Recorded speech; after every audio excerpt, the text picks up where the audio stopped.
लोग ज़्यादातर बोलते हैं कि who watches this kind of films, who watches this kind of show. ज़्यादातर जो बकवास ये करते हैं, ये सब बकवास सिर्फ और सिर्फ तब करते हैं जब वो चीज़ जब वो पिक्चर उतर जाती है, OTT पे लग जाती है, और या फिर वो शो अपलोड हो जाता है और उसको अपलोड होके 1-2 महीने हो जाते हैं। इनके सामने वो कोई यूट्यूब, इनको जाहिर सी बात है 4.9, क्योंकि ये शोज़ ना कॉमेडी के काफ़ी ज़्यादा वायरल होते हैं, तो they don't have the audacity to skip that video. इनके सामने ये क्या करेंगे, यूट्यूब खोलेंगे, टीवी पे, OTT पे, या अपने डिवाइस में जो यूट्यूब है उसको खोलेंगे, वहाँ देखेंगे समय रैना स्पेशल, और 3.9 मिलियन व्यूज़ हैं, 3.9 करोड़ व्यूज़ हैं, 4 करोड़ व्यूज़ हैं। फिर वो वहाँ पे स्किप नहीं कर पाएंगे, क्योंकि स्किप करना और चीज़ों को छोड़ना इनको आता नहीं है।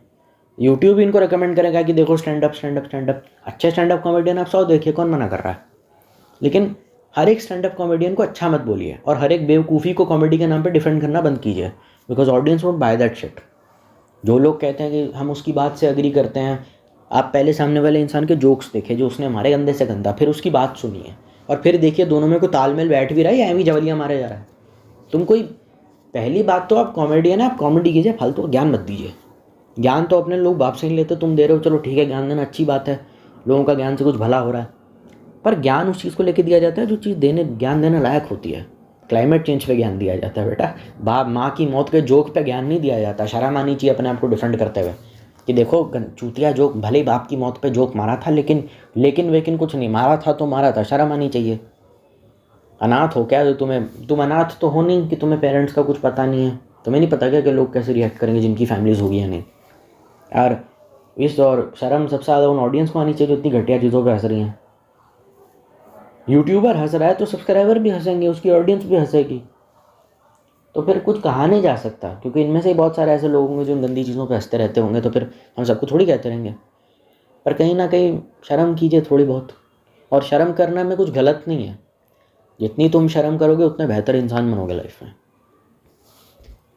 I know thousands of comedians. Gurleen Pannu का, मैं एक बंदा था, गुरलीन पन्नू को रोस्ट करा था, क्या मस्त रोस्ट मारा उसने, बिना कुछ मतलब मस्त करा यार, उसने मज़ा ही आ गया उसको सुन के। तो अच्छी चीज़ होती हैं, होता है ऐसा, पर ये बोल देना कि रजत दलाल इज़ एंटरटेनिंग है, मैं देख के थोड़ा डर जाता हूँ, मैं थोड़ा उस चीज़ से बचता हूँ, क्योंकि मुझे लगता है एंटरटेनिंग तो पता नहीं है या नहीं हुआ था। मैंने पहली बार उस बंदे को देखा था ना, तो I was never impressed the way he use to deliver his dialogues, the way he use to crack a joke, and the way he use to speak things. जब मैंने उसको रिएक्शन वीडियो पे फर्स्ट टाइम देखा था, मतलब मैं खुद भी कोई कॉमेडी का दीवाना नहीं हूँ, स्टैंड अप्स मैंने भी देखे हैं, बहुत देखे हैं। रजत चौहान को देखा है हमने संदीप शर्मा को देखा है हमने, बहुत सारे लोगों को देखा है, गुरलीन पन्नू को भी देखा है, but I was never impressed कि रिएक्शन वीडियोस में जिस तरीके से वो कॉमेडी करते थे, मुझे वो अजीब सा ही लगा कुछ, पता नहीं क्यों, I find it really weird, अजीब लगा थोड़ा, पता नहीं क्यों लगा, बस लगा। और मेरे खुद के वीडियोस भी फैमिली फ्रेंडली नहीं होते हैं, मैं एक्सेप्ट करता हूँ, पर मैंने ये नहीं बोला कि 18+ कॉमेडी गंदी है, मैं कोई संस्कृति का ठेकेदार बन के ज्ञान नहीं दे रहा हूँ। But if I was not impressed, तो मेरी वहाँ पे जब मैं इम्प्रेस नहीं हुआ, तो फिर मैं लेटेंट के एपिसोड क्यों देख रहा हूँ। लोग ऐसे ही करते हैं। हमने जो फर्स्ट टाइम समय रैना को देखा था ना, मैं बिल्कुल पसंद नहीं आया था, समय रैना से मतलब कोई भी कॉमेडियन। मैंने कहा तुमको वो नहीं पसंद आया, पर तुमने लेटेंट का एपिसोड क्यों देखा, जब जानते हुए Samay Raina as a central host of the show, he is the main thing, उसी के चैनल पे हो रहा है, बेसिकली वो होस्ट है शो का, वो लोगों को बुलाता है। तुमको तन्मय भट्ट के रिएक्शन चैनल पे समय रैना के जोक्स का डायलॉग डिलीवरी अच्छी लगी, तुमने लेटेंट क्यों देखा। तुमको पता था ना, पैसे भी गए, टाइम भी गया, मेंबर्स ओनली वीडियो पे पैसे भी गए और टाइम भी गया, और जाहिर सी बात है हरामजादा है, रिफंड तो भैंचोद कोई नहीं देगा किसी को भी जितनों के पैसे इसने मारे हैं। एपिसोड भी हट गए, एपिसोड किस बात के हटा है पहले मुझे तो यह बताओ, सारे के सारे क्लिप्स तो ऑलरेडी अवेलेबल हैं। 5 मिनट का एपिसोड या 1 घंटे का एपिसोड अवेलेबल है, तो 20-20 मिनट के 5 क्लिप डाल दिए, तो ये तो बेवकूफ़ी है। तो इसमें कौन सा एपिसोड इसने हटाया मेरी समझ में नहीं आता, and that's basically tampering the evidence. Evidence को हटाना भी अपने आप में क्राइम है पहली बात तो, और फिर वैसे सारी उल्टी सीधी पोस्ट करते रहते हैं, गाइस हमारा दुबई में टूर है, गाइस हमारा लंदन में टूर है, गाइस हमारा यहाँ टूर है। लेटेंट वाली कंट्रोवर्सी पे घंटा कुछ नहीं कहा उसने घंटा कुछ नहीं, सब गायब, कुछ नहीं कह रहा। बट आशीष की एक चीज़ अच्छी लगी कि उसने एटलीस्ट सफाई दी उस चीज़ को लेकर के, और जो जितना सच बोलेगा ना उतना ज़्यादा उसकी गांड मारी जाएगी। आशीष ने कम से कम पॉडकास्ट में आकर के बोला, और वो मुझे चीज़ की अच्छी लगी, at least he try to justified his mistake. बहुत सारे लोग तो ये अलाउ ही नहीं करते, बहुत सारे कॉमेडियंस की या बहुत सारे इन्फ्लुएंसर्स की कितनी वो हाई होती है, पॉडकास्टर का वही मुंह बंद करने के, भोसड़ी मत पूछा कर। But he was kind enough to answer that, तो मुझे वो चीज़ अच्छी लगी कि चल ठीक है, गलती तेरी थी पर तूने मानी भी। क्या गलती थी उसकी? उसने तो कुछ कहा भी नहीं था। He was enjoying it, that was his fault. You can not enjoy something that's cheap, because you will become a cheap and people will see you as a creep, and if your image is shit then you won't be taken seriously by influencers. Company को अपनी PR से मतलब है, वो तो बार बार धड़ल्ले से तुम्हें अप्रोच करके कोलैब करते रहेगी, पर ऑडियंस की नज़रों में तुम्हारी इमेज या रेपुटेशन इतनी अच्छी नहीं होगी। आपने कुछ बोला नहीं, पर एक्शन स्पीक्स मोर लाउडर देन वर्ड्स ना। वो हंस रहा था तो उसकी इमेज को काफ़ी ट्रैश पहुंचा है। और ज़्यादातर 18+ कॉमेडी आशीष चंचलानी करता भी है तो उतना उसको नुकसान हुआ भी नहीं, फ्रैंकली स्पीकिंग, क्योंकि ये सब 18+ कॉमेडी करने वाले ही थे। आशीष के चैनल पे अब 18+ कॉमेडी होती है, हर्ष बेनीवाल के भी होती है, बीबी के में भी होती है, बट 18+ कॉमेडी जब अपना एक्सट्रीम फॉर्म ले लेती है तब आशीष हंस रहा है तो गलत है, क्योंकि उसने वीडियोस वैसे बनाए हुए हैं ना, मम्मी मम्मी करके। थोड़ा उसने फैमिली एंगल वाले को भी अच्छे से एक्सप्लोर करा है, स्ट्रेंजर वाले एंगल को भी अच्छे से एक्सप्लोर करा हुआ है। तो जब वो इन चीज़ों पे हंसता है ना तो ऑडियंस कहती है यार इसको कोई लिहाज विहाज नहीं है क्या, क्या आदमी है। एक तरफ तो माँ बहन की गाली दो, माँ की मौत पे जो बंदा कर रहा है, तो तुम उसके स्टैंड अप में भी जा रहे हो और वहाँ इतनी गंदी बातों पे हंस भी रहे हो। वाजाइना देखिए वहाँ से निकलने के बाद लौड़े, तो कितनी गंदी बात है कि अपनी माँ की चूत से निकलने के बाद दूसरी चूत किसी और की चूत देखिए तूने लौड़े। अब इस पे हंस रहा है आशीष चंचलानी, जिसने द मम्मी करके वीडियो बनाया, जिसमें ही बेसिकली डिफेंड्स मम्मी का हार्डवर्क दिखाता है। वो तो लोग तो चूतिया बोलेंगे ना उसको, आशीष को है, जिसकी ओर ध्यान नहीं देते लोग कि comedian should be wise enough. उसके अंदर वो एबिलिटी होनी चाहिए पब्लिक को होल्ड करने की। वो ऑडियंस को होल्ड नहीं करता, इसलिए उसे हर 15 मिनट में कोई ना कुछ रोस्ट वगैरह या ये सब मारना पड़ता है। क्योंकि अगर वो ये सब नहीं बोलेगा ना, बहन चौथ मादर चौथ, या ऑडियंस पे कुछ हंसा हंसा ऑडियंस पे कुछ कुछ करेगा नहीं, मतलब ऑडियंस की गांड नहीं मारेगा, तो तब तक उसके लिए ज़रूरी है।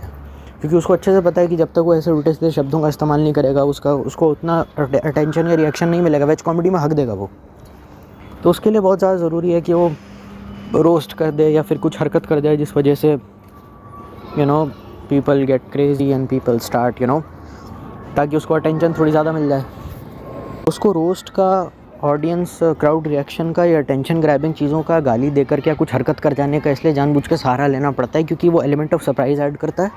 और दूसरा सबसे बड़ा रीज़न ये है, वो ये सब नहीं करेगा तो उसके जोक्स खाली, अगर वो फ्लैट फेस के साथ जोक सुनाता रहेगा तो उतना उसका असर नहीं होगा। इसलिए मैंने कहा था तुम ऑडियो सुनो, खाली ऑडियो सुनने के बाद भी हंसी आ रही है तो ढंग का कॉमेडियन है। ढंग के कॉमेडियन सिर्फ वही होते हैं जो वेज कॉमेडी भी कर लेते हैं, नॉन वेज भी कर लेते हैं। वो रियलिटी शो भी होस्ट कर लेगा बिना गाली दिए। अब टीवी पे आप गाली नहीं दे सकते, तो इसका एज अ क्रिएटर भी इसका नुकसान है, क्योंकि टीवी पे इसको कोई बुलाएगा नहीं, बाहर कोई इज्जत देगा नहीं। इसकी बस स्टैंड अप वाली ऑडियंस है, यूट्यूब पे रहेगा, OTT पे जा नहीं सकता, क्योंकि OTT भी अपने रूल स्ट्रिक्ट कर देगी, या फिर OTT चलो खरीद ही लेगा। और उसके अलावा कहीं जा नहीं पाएगा, ना इसको फिल्म फेयर अवार्ड होस्ट करने को दिया जाएगा, ना OTT पे जा पाएगा ये, ना रियलिटी शोज़ होस्ट कर पाएगा। तो ये इसका करियर एक्सपेंशन में काफ़ी ज़्यादा हेल्प होती है। सबसे ज़्यादा इफ़ेक्ट भी ना रोस्ट है बाकी सारी चीज़ें तब होती हैं जब वो सिचुएशनल होती है, जब वो नेचुरल होती है। फोर्सफुली जब आप रोस्ट मारते हो या फोर्सफुली जब आप ये सब चीज़ें करते हो ना, तो फिर वो चीज़ उतनी ऑर्गेनिक निकल के आती नहीं है। वो चीज़ तो होगी पर उसमें उतना हंसी नहीं आएगा, उतना रिएक्शन ऑडियंस का अच्छा नहीं आएगा। वो रोस्ट करना या कुछ हरकत कर जाना या फिर कुछ ऐसी एक्शन ऐसे कर जाना जो एलिमेंट ऑफ सरप्राइज ऐड करे, वो 1-2 बार 5-6 बार हो सकता है, लेकिन उसके बेस पे आप अपने आप को कॉमेडियन या 15-20 मिनट तक वो लगातार हरकत करते रहें और अपने आप कॉमेडियन बोलना, कि वो गलत होता है। ये देख लो कि कौन जेन्युइनली फ़नी है, कौन जेन्युइनली सेंस ऑफ ह्यूमर जिसके पास है और किसकी अच्छी टाइमिंग है, और दूसरा कौन है who is being completely attention seeker on stage. क्योंकि जो अटेंशन सीकर है ना, वो उसका करियर लॉन्ग टर्म कॉमेडी छोड़ो यूट्यूब पे भी कभी नहीं चल पाएगा। फिर वो करेगा क्या, बेरोज़गार बैठ जाएगा और तुम कहते रहोगे who is watching this in 2094, तुम तो लिख के चले जाओगे, उसका करियर, उसका नुकसान होगा, मेरा कुछ नहीं जाएगा। को ये पता होना चाहिए कि कब बोलना चाहिए, कहाँ बोलना चाहिए और कितना बोलना चाहिए। और जितने ज़्यादा पावरफुल लोगों के सामने, जैसे लोगों को नहीं पता होता, पावरफुल लोगों के सामने you can not crack jokes, क्योंकि उनके सामने अगर आपने जोकबाजी करने की कोशिश की, अब आपके जेल हो जाएगी, आपको FIR हो जाएगी। कॉमेडियन होता है वो क्राउड के सामने परफॉर्म करता है, वो MP मिनिस्टर MLA के सामने परफॉर्म करता है, बॉलीवुड एक्टर के सामने भी परफॉर्म करता है, अपने फ्रेंड सर्कल के साथ परफॉर्म भी करता है, 2 लोग एक साथ कोलैब भी करते हैं, अपने फ्रेंड सर्कल में भी कॉमेडी करता है या फ्रेंड सर्कल के साथ स्टेज पे भी कॉमेडी करता है।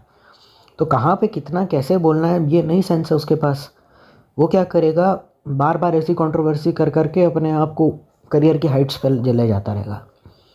और कॉमेडी एक ऐसा जॉनरा है जिसमें तुम्हारी जितनी मर्जी कंट्रोवर्सी हो, दुकान धंधा पानी बढ़िया चलता रहेगा। रोस्टिंग में आप करोगे आपकी इमेज चुट जाएगी, गेमिंग में आपकी इमेज चुट जाएगी, व्लॉग में आपकी इमेज चुट जाएगी, बाकी किसी जगह में नहीं चुट रही है। कॉमेडी में आप जितनी मर्जी कंट्रोवर्सी कर लो, करियर आपका धड़ल्ले से चलता रहेगा। बशर्ते आप कुछ ऐसा ना बोलो जिस पे कुछ FIR हो सकते हैं, जैसे कि एक बंदे ने छत्रपति शिवाजी महाराज पे जोक मार दिया था, वैसा अगर आप कर दोगे फिर उसका हाल बहुत गंदा हुआ था, बहुत मार पड़ी थी। या कुणाल कामरा वाला केस की मोदी को कुछ कह दिया तो शिवसेना वाले आ गए थे, क्या है वे तेरे को इंडिया में नहीं रहना क्या, वैसा वाला। उस दोनों एंगल्स को हम छोड़ दें तो इसमें बढ़िया चलता रहेगा। कंट्रोवर्सी से इंसान कुछ वक्त की चीप लाइमलाइट में रहता है, तो it's very important for some people to always create controversy.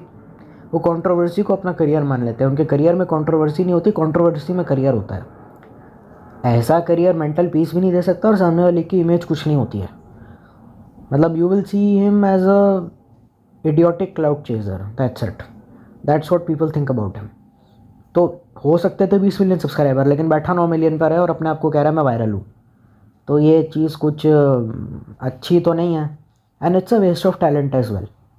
बंदे को वो स्टेज ही नहीं मिल रहा, अपॉर्चुनिटी ही नहीं मिल रही जिसके वो लायक है। जितना दिमाग वो कंट्रोवर्सी या डार्क ह्यूमर में लगा रहा है उतना वेज जोक्स में लगाता है, कोई ढंग के जोक में लगाता तो शायद उसका कुछ भला हो जाता या शायद उसकी कोई तरक्की हो जाती। डार्क ह्यूमर में दिक्कत तो है ही, लेकिन अगर उसको भी हम साइड में रख दें, उसको पता होना चाहिए वो कहाँ पे कितनी लिबर्टी ले सकता है और कहाँ कितनी मतलब चीपनेस की लेवल पार कर सकता है। बहुत सारे लोग कहेंगे चीप बिहेव ही क्यों करना है, वेज कॉमेडी क्यों करनी है, तो एक ज्ञान मतलब ज़्यादा बेकार का, इंटरनेट पे ऐसी होता है। तुमको अगर वेज कॉमेडी सच में देखनी है तो प्रियादर्शन की बहुत अच्छी मूवीज़ हैं, जा कर के आप देख लीजिए। उसके अलावा वेज कॉमेडी कहीं नहीं मिलेगी आपको, कहीं पे भी नहीं मिलेगी। मिलेगी भी तो पता नहीं आप उससे रिलेट कर पाओगे या नहीं। सीरियसली अंकुर अग्रवाल जैसे कुछ एक आधे यूट्यूबर हो सकते हैं या फिर प्रियादर्शन की मूवी हो सकती है, उसके अलावा मुझे कुछ नहीं, वेज कॉमेडी एग्जिस्ट नहीं करती है। ठीक है, दिक्कत क्या है कि दिक्कत ये नहीं है कि वेज कॉमेडी कोई कर रहा है, नॉन वेज मतलब 18+ कॉमेडी। दिक्कत क्या है, जब 10 में से 9 लोग नॉन वेज कॉमेडी करने लग जाते हैं और एक वेज कॉमेडी करने लग जाता है, और वो जो वेज कॉमेडी करने वाला मीडियोकर सही है लेकिन उसको भगवान बना दिया जाता है कि कितना अच्छा बोला। नॉन वेज करने वाले भी ज़्यादा हैं तो उसमें हम सेलेक्टिव हो जाते हैं। दिक्कत वहाँ पे हो जाती है, क्योंकि इतना भी कुछ खास नहीं किया उसने, वाई आर यू इतना ज़्यादा क्रेडिट क्यों मिल रहा है उसको, उसमें गलत क्या है। स्टेज पर जाकर के अपनी जनरल ऑब्जर्वेशंस बता देना ह्यूमर के साथ काफ़ी मुश्किल काम है, लेकिन इसका मतलब ये नहीं कि हर एक कॉमेडियन वैसा हो जाएगा। और दूसरा रीज़न ये है कि जो कॉमेडी आपने करी है साइकोलॉजिकली उसको एक्सेप्ट भी करना होगा वहाँ की ऑडियंस को, उसके बाद तुम्हारा करियर स्टार्ट होगा चलेगा। ठीक है, मैं ऐश्वर्या राय, जया बच्चन के सामने ऐश्वर्या राय वाला जोक नहीं मार सकता। आप कहेंगे कैसा सड़ा हुआ एग्जाम्पल है, देखो समझदार को इशारा काफ़ी होता है, तो पता होना चाहिए कहाँ पे कब कितना बोलना है। और बहुत सारे लोग कहेंगे इसका क्या सबूत है इस बात का, आपकी बात गलत भी तो हो सकती है। विल स्मिथ को चाटा नहीं पड़ गया था, सॉरी क्रिस रॉक और विल स्मिथ के बीच में क्या हुआ था, उसने जोक मारा उसकी बीवी पे मार दिया, उसका दिमाग ख़राब हो गया, कैसे मेरी बीवी के बारे में बात करें, उसने आगे चांटा डल दिया स्टेज पे, चांटा पड़ गया ना। बाद में सांत्वना कितनी मर्जी मिली हो, चांटा तो जड़ गया। और जब चांटा चढ़ा गया किसी के अंदर इतनी हिम्मत नहीं थी पूरे क्राउड में आकर के उसको कंसोल कर सके कि चल भाई कोई नहीं, let me handle the show, मतलब कोई गया भी नहीं स्टेज पे। तो ये होता है, मेरा कुछ नहीं जाएगा। तुम्हारी जनरेशन में बहुत सारे लोग हैं, यूट्यूबर बनना है, कॉमेडियन बनना है, अपनी कॉमेडी की सर्च दिखानी है। ऐसा ना हो कि तुम्हारे साथ कल को कोई कांड हो जाए, क्योंकि aspiring YouTubers and wannabe comedians हर जगह पे होता है। ऐसा ना हो कि तेरे साथ कल को कुछ कांड हो जाए, फिर तेरी मदद करने कोई नहीं आएगा। ज्ञान दे के ऑडियंस भी चली जाएगी, यूट्यूबर भी चले जाएंगे, ऑनलाइन कह देंगे Om Shanti may God bless this फलाना ढंकाना, तेरे नाम से क्लाउड भी ले लेंगे, सीरियस फेस के साथ एकदम आइज़ नैरो करके एक सीरियस एक्सप्रेशन के साथ what went wrong in India's got latent controversy या जैसा कुछ भी, और उंगली ऊपर करके वीडियो बना देंगे और लोग कहेंगे क्या एनालिसिस किया सर। तेरी एक्चुअली फ़ोन करके कॉल करके तेरे को पर्सनली रीच आउट करके या कम से कम झूठ मूठ का मैसेज ही भेज दे किसी चीज़ की ज़रूरत हो बताना, कोई नहीं बोलेगा। और ये तेरे साथ नहीं जो एस्पायरिंग है, रियलिटी में जब भी किसी बंदे को प्रॉब्लम आती है ना एंटरटेनमेंट इंडस्ट्री में, उसके साथ यही होता है। देखो मीडिया में भयंकर ब्रांडबाजी कोई भी कर सकता है कि मैं इसकी मदद करूँगा, मैं उसकी हेल्प करूँगा, और रियलिटी में कोई मदद कर दे तो वो भी होता है। मदद इमेज क्लीन करने के लिए भी की जाती है, शो ऑफ के लिए भी की जाती है, वरना चुपचाप मदद कर दीजिए। सामने वाले को बोलना है बोलेगा, नहीं बोलने में ही बोलेगा, वो क्या होगा, एहसान फरामोश निकलेगा ना। दान गुप्त दान सबसे अच्छा होता है ना कि लेफ्ट हैंड से दो और राइट हैंड को भी पता ना चले। वो करेगा भी तो अपनी PR के लिए कि देखो मैंने कितना अच्छा करा है, अपनी इमेज वाइट वॉश करेगा। ठीक है, और फिर उसको फिर लोग सलमान खान से कंपेयर करेंगे। तो अब ऐसी हालत में इन चीज़ों का कोई मतलब नहीं है। कहीं ऐसा ना हो कि तू अपने दोस्तों के साथ बैठा हो और तू कोई डार्क ह्यूमर वाली बात कर दे या तू कोई मजाक कर दे नॉर्मल सा हार्मलेस सा, और तेरे पिछवाड़े पे या गांड पे चाटा पड़ जाए, कोई लड़की मार दे तेरे को थप्पड़, कोई लड़का तेरे को थप्पड़ मार दे, तेरा दोस्त अपनी बंदी के साथ हो, नई नवेली बंदी हो, और वो कह दे कैसे कैसे लीचड़ों के साथ घूमते हो तुम, इसमें से या तो अपने दोस्त में से या मुझे में से किसी एक को चुन लो, यार वर्सेस प्यार वाला एंगल घुस सकता है। देखो मेरा कुछ नहीं जाएगा, मैं तो सिंगल हूँ, मेरे दोस्त भी नहीं है, मरते दम तक सिंगल ही रहूँगा, मेरे तो बंदूक में गोली भी नहीं है। पर तुम्हारा अगर पर्सनल लाइफ पे लॉस हो सकता है। कॉमेडियन नहीं, ये वीडियो उस हर एक इंसान के लिए जिसको ह्यूमर पसंद है। ऐसा ना हो कि तू गंदा डार्क ह्यूमर जैसा दोस्तों के सामने करता है वैसा तू पेल दे और लोग तेरे को जजमेंटल लुक्स देना शुरू कर दे, क्या चूतिया बात बोली है। ऐसा ना हो कि तेरी यार वर्सेस प्यार वाली सिचुएशन हो जाए, तेरी खुद की बंदी कहने लग जाए कैसा पागल आदमी है, थोड़ा बिहेव तो क्या करो। लोग तुम्हें सामने से काफ़ी ज़्यादा अप्रिशिएट करें, पीठ पीछे तेरे को गाली दे कि क्या चूतिया बात करता है, कितने गंदे जोक सुनाता है, व्हाट्सएप ग्रुप पे तेरे बारे में उल्टी सीधी बातें करे तेरे ही दोस्त। या फिर जब भीड़ हट गई, जैसे 5-6 लोग थे तो 2-4 चले गए, तो उनमें से फिर तेरा ही दोस्त तेरे को डांट रहा है पार्टी में, पागल है क्या, ऐसे गंदी बात करता है, तेरे को शर्म नहीं आती, बेवकूफ़ है क्या, संभल के बोला करना। मेरा कुछ नहीं जाएगा तेरे साथ। जो ये वीडियो देख रहा है, भले ही तू एस्पायरिंग कॉमेडियन हो या कोई नॉर्मल आम आदमी हो, मैंगो मैन हो जो सड़क पे चलता है, तेरे ऊपर आके बिल फटेगा, मेरा कुछ नहीं जाएगा तेरे साथ। क्या और ये भी हो सकता है कल को तू अपने माँ बाप के सामने, तेरे मम्मी पापा भी कुछ उल्टा सीधा जोक सुन या तेरे पेरेंट्स तक बात पहुँच जाए कि देखो आपका बेटा ऐसे बात कर रहा है। देखो दोस्त लोग तो नहीं पहुँचाते, पर आंटी और अंकल पहुँचा देते हैं। हो सकता है कोई अंकल तेरी बात सुन ले, तेरे बाप तक पहुँचा दे, और फिर पिताजी बेल्ट निकाल के जो तेरे को अच्छे से तेरे को प्यार करेंगे उसके ऊपर। ये भी हो सकता है तेरी मम्मी पापा या घर वालों तक बात पहुँच जाए, फिर तेरे को डांट पड़े। ऐसा होता है, दो लड़कों की लड़ाई हो जाती है ना और मम्मी आ जाती है बीच में, तो फिर कह रहा है क्यों, मतलब मेरे साथ हुआ था, मेरी लड़ाई हो गई एक बच्चे से, और उसने मेरे को गंदी सी गाली दी, तो उसकी मम्मी आ गई, तो मेरा उसका झगड़ा हो गया। क्या एक हम दोनों लड़ रहे थे तो उसकी मम्मी आ गई, हम बोला क्या हुआ, वो मम्मी उसका साइड लगी, क्या है तेरे को, ये वो। मेरा एक लौता दोस्त जो अब नहीं रहा, दो ऑब्वियसली क्योंकि मेरा कोई दोस्त नहीं है, पर जिस ज़माने में हुआ करते थे, वो आता है और कह देता है ये था पूरा मैटर समझा देता है, और एंड में कहता है मेरा नाम लेकर के कहता है कि ये मेरा नाम इसको बहन की चूत बोल रहा है। तो उसने ये दिक्कत हो सकती है, छोटी सी घटना थी, दिमाग में छप गई थी। झगड़ा करते वक्त, गाली गलौज करते वक्त, डांटते वक्त, इमोशन शो करते वक्त, हर एक इमोशनल स्पेक्ट्रम में पता होना चाहिए कब, कहाँ, कितना और कैसे, और कहाँ बिल्कुल नहीं बोलना चाहिए, एकदम चुप रहना चाहिए। ठीक है, क्योंकि कई बार ऐसा होता है कि आपको रिश्ते बनाने पड़ते हैं मतलब निकालने के लिए, तो वहाँ पे फिर आप ये सब देहाती कॉमेडी नहीं यूज़ कर सकते। देहाती कॉमेडी के चक्कर में बेशर्मी या 18+ बातें करना भी गलत है, क्योंकि इससे भोजपुरी जो लोग हैं, जो यूपी बिहार में रहने वाले लोग हैं, उनका भी नाम ख़राब होता है। मैं नहीं चाहता कि, देखो मैं जानता हूँ यूपी बिहार की रेपुटेशन ख़राब है, लेकिन फिर भी मेरे पिताजी यूपी से हैं और दादू बिहार से हैं, तो इसीलिए थोड़ा सॉफ्ट कॉर्नर रहता है मेरे अंदर। क्योंकि ऐसा ना हो कि देहाती कॉमेडी का मतलब या देसी कॉमेडी का मतलब सिर्फ माँ बहन की गाली और भोजपुरी फिल्मों टाइप जैसा हो जाए। देखो मैं जानता हूँ, आई नो यार, बस मेरा समझ जा तू बस। सब भी कह सकते हैं अरे मैं तो अपने दोस्तों को जानता हूँ, मेरे दोस्त बड़े अच्छे हैं, मेरे दोस्त एकदम देसी बंदे टाइप है, वो तो मेरे साथ उनका जो बॉन्ड है ना पहले जैसा था वैसा ही है। देख पहली बात, तेरे ज़्यादातर दोस्त सिंगल हैं, किसी की शादी ब्याह या फिर कुछ हुआ नहीं है। ठीक है, जब आपकी लाइफ में कोई आ जाता है ना, तो मैरिज इज़ 1% सेक्स और 99% रिस्पॉन्सिबिलिटी। इसी वजह से उस जिम्मेदारी को निभाने के चक्कर में ना बहुत सारी चीज़ें छूटती रहती हैं। यही वजह है कि तेरे दोस्त ने तेरी बंदी को छोड़ के, मतलब तुझे छोड़ के अपनी बंदी को प्रेफरेंस दी थी या तेरे को साइड लाइन कर दिया था, क्योंकि सेंटर ऑफ अटेंशन वो बन गई आगे जा कर के। सही गलत अच्छा बुरा जैसा बहुत कम होता है, and there very few people who try to take a stand for you. कभी कभार आदमी की बात बहुत घटिया होती है, लेकिन उसकी इंटेंशन या सर्कमस्टांसेस उतने गंदे नहीं होते हैं। कोई मजाक में बोल दिया मैंने, उसको बुरा लगा, उसको ज़रूरत से ज़्यादा बुरा लग गया, या फिर कुछ उसकी बेइज्जती हो गई, फिर क्या किया जा सकता है। कई बार कांड हो जाता है, पता भी नहीं चलता, लोग गिरगिट की तरह अपना रंग बदल देते हैं। तो ये मत बोलो, पीठ पीछे भी बकवास होती है, बैक स्टैबिंग भी बहुत होती है, और ग्रुप में रहने के बावजूद भी you sometimes feel alone as a guy. तो अगर ये चीज़ें होने की संभावना भी बढ़ जाती है, तेरे दोस्तों के जब बच्चे हो जाएंगे ना, तब तू इस बात को जिएगा। अभी तो तूने ज्ञान के लिए सुन लिया, is the day all of your friends will become parents. तेरा पता नहीं सिंगल रहना है, तेरे को अब कमिटेड होना है, वो मुझे नहीं पता, पर उस दिन तेरे को ये बात, शायद तू इस चीज़ को जिएगा। अभी तूने इस बात को समझा है, बिकॉज एट दैट मोमेंट तेरे को अपने जो ये तेरा लौंडा है ना, इसको मारना पड़ेगा और जेंटलमैन बनने का नाटक करना पड़ेगा। वो जब तक आप सीखोगे नहीं तब तक नहीं होगा। इसको दुनियादारी कहते हैं। बहुत सारे लोग कहेंगे मैं तो जैसा हूँ मैं वैसा ही रहूँगा। हाँ, तू अपनी कोई तेरा दोस्त तेरे घर पे आए, तेरे माँ बाप के सामने और भोसड़ी वाले क्या हाल है बोलता है, देखते हैं फिर क्या होता है, तो अलग चीज़ होती है। माँ बाप का तो चलो तुम्हें पता है क्योंकि तुम माँ बाप के साथ बचपन में सारी ज़िंदगी रहे हो, लेकिन जब दोस्त की गर्लफ्रेंड आ जाती है, दोस्त का बीवी आ जाती है, दोस्त के बीवी बच्चे हो जाते हैं, तब उसका एक्सपीरियंस तूने नहीं लिया है क्योंकि तू लौंडा है। 16-17 साल में कोई शादी नहीं करता, 22-23 में ज़्यादातर लोग इंडिया में नहीं करते। गाँव खेड़े में की अलग बात है, वहाँ तो गाँव खेड़े या चाइल्ड मैरिज का अलग बात है, या जो बहुत ही कंजर्वेटिव सोसाइटीज़ है उसकी अलग बात है, पर मुझे नहीं लगता कोई इतने जल्दी करता है। 24, 25, 26 में करते होंगे मैक्स, या 30 में भी। तो अभी तू उतना नहीं समझ पाया उस चीज़ को। फिर तू वो देखेगा ना कि तेरी इंपॉर्टेंस जो बची कुची तुझे लग रही है 5 में से 10 है, लोगों को लगता है हमारी फ्रेंड्स ग्रुप में हमारी इंपॉर्टेंस 10/10 है, होती 4 है। और जिस दिन बंदी आ जाएगी, या जिस दिन बॉय जो भी है, गर्लफ्रेंड स्पाउस वगैरह जो भी है, मतलब साथी आ जाएगा उसका, जिस दिन वो कमिटेड हो जाएगा या हो जाएगी, उस दिन तेरी 1/10 रह जाएगी।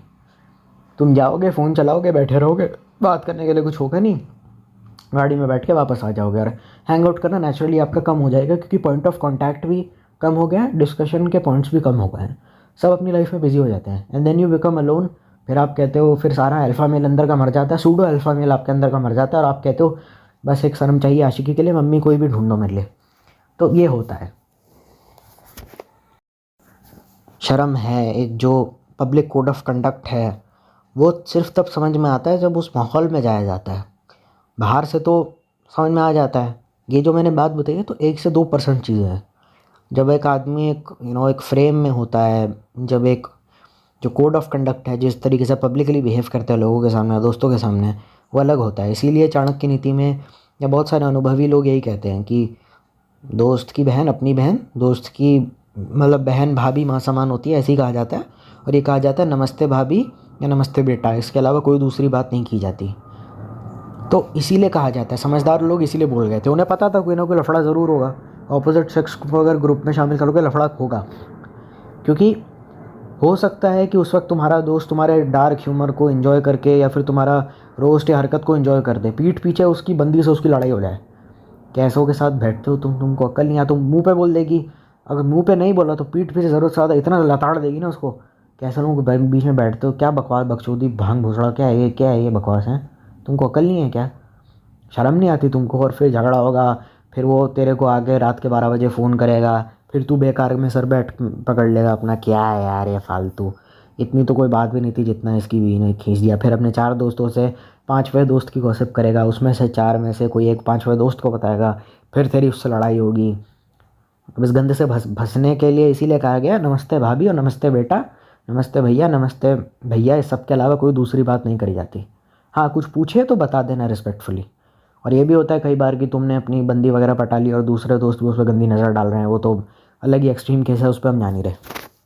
But there are some fortunate people जिनके पास एक हैंग आउट करने का स्पॉट होता है, आपस में अलग से सोसाइटी में अंकलों का ग्रुप बना हुआ है, कोई पार्क में घूम रहा है, वहाँ फिर आप खुल जाओ पूरे, वहाँ आप पूरे खुल सकते हो। तो 13-14 साल का हो गया है, या तेरी दाढ़ी मूंछ आ गई है, या तूने शायद कॉलेज पास कर लिया है, इसका मतलब ये नहीं है। प्यूबर्टी और mental maturity completely full grown एक दिन में नहीं आती है। और कई बार ऐसा होता है कि शादी होने के बाद इंसान की, या फिर रिलेशनशिप में आने के बाद इंसान की मेंटल मैच्योरिटी स्पाइक अप हो जाती है, काफ़ी ज़्यादा बढ़ जाती है, काफ़ी ज़िम्मेदार तरीके से इंसान बिहेव करने लगता है। तो मैं इसी वजह से ये पूरे पॉइंट का वीडियो है। तू तो अपना डार्क ह्यूमर या अपने करके निकल जाएगा। हो सकता है जो नया नया कमिटेड हो सीधा ही तेरे को मुंह पे बोल दे मैरिड हो, this is not funny bro, तेरे को मुंह पे बोल देगा भाई ये फ़नी नहीं है, सब मत बोला कर। पहले तेरी हरकतों को एंजॉय करता था, जब से बंदी पट गई तब से उसने ये सब करना बंद कर दिया। लौंडे ऑकवर्ड हो जाते हैं, यार भाभी आ रही है थोड़े कपड़े ज़्यादा पहन लो, अरे यार थोड़ा ढंग से रहो, साफ़ करो, अरे यार भाभी आ रही है, थोड़ा सेल्फ कॉन्शियस हो जाता है। ऐसा ना हो कि तुम अपने देखना पड़ेगा कि वहाँ के लोगों की साइकोलॉजी के साथ वो बात जेल हो रही है या नहीं हो रही है। रिलेशनशिप में आने के बाद तो आप कुछ भी कर सकते हैं, सामने वाला इंसान 2400 घंटा आपके साथ है, आपके साथ ही खा रहा है, हग रहा है, मूत रहा है, नहा रहा है, सो भी आप ही के साथ रहा है, मेटाफोरिकली एंड लिटरली सेक्स भी आपके साथ ही कर रहा है। तो वहाँ पे एक इंसान थोड़ी बहुत लिबर्टी ले सकता है, टेढ़ा है पर मेरा है, वहाँ तो वह वाली साइकोलॉजी थोड़ी बहुत बढ़ जाती है। अलग बात है कि डांट वहाँ भी खानी पड़ती है, कई बार बंदी डांट देती है, सब डार्क ह्यूमर वगैरह मेरे साथ यूज़ मत करना, पागल हो क्या, बिहेव योरसेल्फ यार। फिर धीरे धीरे उसके दिमाग में बात बैठना शुरू कर जाती है। देखो, कंफर्ट तुम्हारा, बातें तुम्हारी, मैं जज करने वाला कोई नहीं होता, पर ये देख लेना कि तुम्हारा जो कंफर्ट में जो तुम्हारा गवरई है, या जो जिस तरीके से तुम बात करते हो, ऐसा ना हो कि सब लोग इमोशनली मैच्योर हो जाए। मेंटली का पता नहीं, वो तो होगा जितना होना था, अचानक से हो जाए और तुम वहीं पे ही अपना वहीं कई उल्टी सीधी बातें करते रहो आंडू पांडू सी, और वो लोग कहने लगे क्या चूती आदमी है यार। ऐसा नहीं होना चाहिए। तुम्हें भी उनके साथ ग्रो करना पड़ेगा अगर वो ग्रो हो रहे हैं तो। और तुमको ग्रो नहीं करना तो ऐसा ग्रुप ढूंढो जहाँ पे कोई ग्रो नहीं करना चाहता, क्योंकि तुमको उसका बैकलैश फेस करना पड़ सकता है। या तो वो खुद ग्रो हो जाएगा, या तो फिर उसकी जो आई है नया या आई है या नया या आई है वही उसको ग्रो करवा देगी। कि सब बातें नहीं चलेंगी आज से। और पहली बात ना, देख, बीवी से या बंदी से सब डरते हैं, गर्लफ्रेंड बॉयफ्रेंड से पति से सब डर के रहते हैं। 90% केस में निब्बा निब्बी लोग होते हैं और सबकी फटती है अपने पार्टनर से। मतलब डरा धमका के डांट डपट के समझा देता है, प्यार से समझा देता है कि देखो तमीज़ में रहो, ये सब बदतमीजी नहीं चलेगी मेरे आगे, तुम्हारे लीचड़ दोस्तों के साथ मुझे नहीं बैठना। वो बोल देगी, वो बोल देगा, वो निकल जाएगा। अभी दिक्कत क्या है कि उसको दोनों जगह बैलेंस क्रिएट करना है। दोनों जगह बैलेंस आदमी कर नहीं पाता यूजुअली। सब हर कोई इतना मास्टर नहीं होता इन चीज़ों में। तेरी कितनी शादी करता है आदमी ज़िंदगी में? एक बार। गर्लफ्रेंड कितनी बताता है? 1-2 बार। इसको 1-2 साल डेट करता है फिर शादी करता है। जिनकी बहुत रही है वो तो अलग बात है, लेकिन शादी एक ही बार करता है, 2-3 बार करता है, मतलब मैक्सिमम आदमी। ज़्यादातर डिवोर्स रेट इंडिया में आज भी कम है और अरेंज मैरिज होती है। तो पता तो है नहीं सामने वाला इंसान कौन है क्या है, तो उसके सामने वैसे ही थोड़ा संभल के रहना पड़ता है। उल्टा सीधा बकवास मुँह से निकल गई, आदमी खुल नहीं पाता। वो अलग बात है, दोस्तों के साथ दारू पी रहा तो फिर तो तू पूरा नंगा, वहाँ तो नंगा हो जाता आदमी पूरा। भेड़ लगी वहाँ की बह गया इसकी माँ का बोल रहा, वहाँ सारी फिर नाटकबाजी या सिविलाइज्ड एक्टिंग निकल जाती है। क्योंकि वहाँ तो शराब पी ली, अब शराब तो नंगा कर देती है आदमी, वहाँ तो प्रॉपर खुल जाता है आदमी। और शराब कभी बीवी के साथ नहीं पी जाती, दोस्त लौंडे आपस में अलग से शराब पीते और औरतें भी। के ज़रिए ये नहीं बोलना चाहता कि तू सिंगल है तो तू मेंटली मैच्योर नहीं हो सकता, पर कई बार ना आपको पता भी नहीं चलता सामने वाले इंसान के अंदर मेंटल मैच्योरिटी कब आ गई, कब वो मेंटली मैच्योर हो गया। 6 साल के जब आप थे, आप कुछ इन्जॉय करते थे, आज भी आप वो चीज़ इन्जॉय करते हो? नर्सरी की राइम में आप इन्जॉय करते हो? नहीं करते ना। तो उसका वही मतलब है, हर चीज़ में आदमी छोड़ता रहता है। कुछ चीज़ें पहले पसंद आती थी, कुछ बातें पहले पसंद आती थी, कुछ लोग पहले पसंद आते थे, अब पसंद नहीं आते। तो कहीं ऐसा ना हो कि वो तो इमोशनली या मेंटली मैच्योर हो रहा है और आप वहीं के वहीं रह गए। फिर आपको लगेगा क्या यार, फिर आप अकेले हो गए, डिप्रेशन में चले गए, आपको बुरा लग रहा है। फिर धीरे धीरे आपको बात समझ में आना शुरू हो रही है, या मरते दम तक आपको बात समझ में नहीं आ रही है। मैं ये बिल्कुल नहीं कह रहा हूँ, if you are single you are committed है तो कम से कम सिविलाइज्ड होने की एक्टिंग तो करेगा ही करेगा। होगा या नहीं रियल लाइफ में मुझे नहीं पता। माँ बाप के सामने भी शरीफ बनने का नाटक तो करना ही पड़ता है। माँ बाप को पता चल गया औलाद कितनी हरामियाँ निकाली देंगे घर से। तो मैं बस वही कहना चाहता हूँ, ना उससे 1 रुपया कम ना 1 रुपया ज़्यादा।